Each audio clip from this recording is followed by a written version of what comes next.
ইনায়া, তুমি আমার কথাটা একটু বোঝার চেষ্টা করো। আমি তোমাকে একটু বুঝায় বলি। তুমি প্লিজ আমাকে বুঝাইতে আসবে না, আমি যথেষ্ট বুঝি। তুমি আমার থেকে কিছু একটা লুকাইতেছো। দেখি আমার মাথায় হাত রেখে বলো তো। আমি জানি তুমি আমাকে ছুঁয়ে কোনোদিন মিথ্যা কথা বলবে না। সন্ধ্যা 7টার সময় তুমি কার সাথে দেখা করতে গেছো?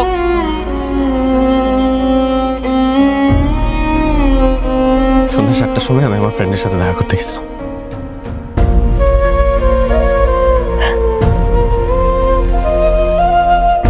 তো তুমি তো আমাকে বললেই পারতা যে তুমি তোমার ফ্রেন্ডের সাথে দেখা করতে গেছো। কোনো সমস্যা তো ছিল না? ছিল। দেখো, বলি নাই। তুমি কি থেকে কি চিন্তা করবো আমি এটা ভেবে বলি নাই। আমি কিচ্ছু চিন্তা করবো না।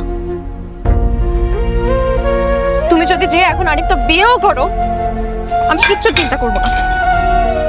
ইনায়া,